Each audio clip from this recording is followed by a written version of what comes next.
7 సంవత్సరాల క్రితం పుల్వామా దాడిలో వీరమరణం పొందిన త్రిదళ వీర జవాన్లను స్మరించుకుంటూ శనివారం చిత్తూరు సంసిద్ధ క్యాంపర్డ్ స్కూల్ 3 శాఖల విద్యార్థులు ర్యాలీగా తరలివచ్చి స్థానిక గాంధీ విగ్రహం వద్ద క్యాండిల్తో వారికి నివాళులర్పించారు. ఈ కార్యక్రమంలో అధ్యాపక బృందం, విద్యార్థులు పెద్ద సంఖ్యలో పాల్గొన్నారు. ఈ రోజు ఒక విషాదపూరితమైనటువంటి రోజు. 2019 ఫిబ్రవరి 14వ తేదీన పుల్వామా జిల్లాలో లాతపోరా అనేటువంటి గ్రామం దగ్గర జమ్మూ కాశ్మీర్ లో మన భారత సిఆర్పిఎఫ్ జవాన్ల వాహనం పైన ఉగ్రదాడి జరిగింది. ఈ ఉగ్రదాడి జరిగి 7 సంవత్సరాలు అవుతా ఉంది.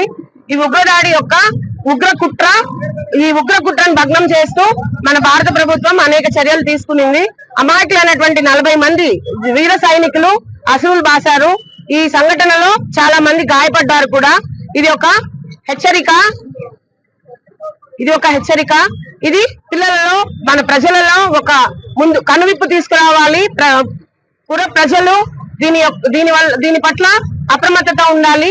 అంతేకాకుండా ఇటువంటి దాడులు జరగకుండా మన భారత ప్రభుత్వం చాలా చర్యలు తీసుకునింది. ఈ చిన్న సంఘటన నుంచి మనకు తెలియవచ్చేది ఏమంటే, జవాన్లు వాళ్ళ యొక్క జీవితాలను దేశం కోసం త్యాగం చేస్తున్నారు.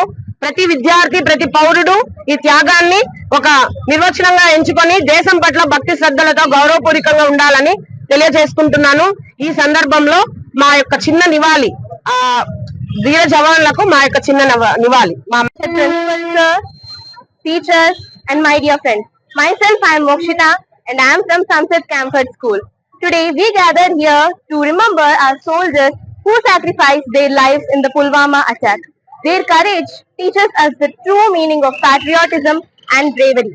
They stood strong to protect our country without minding about their own lives. Because of their sacrifice, we live freely and safely every day. This silent rally is not just about a walk, but a promise to always respect our heroes. As we light these lamps, let us fill our hearts with gratitude and pride. Their sacrifice will always inspire us to be disciplined, responsible and united citizens.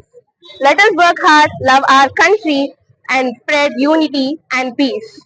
The bravery of our soldiers will always guide and inspire us. Thank you. Jai Hind.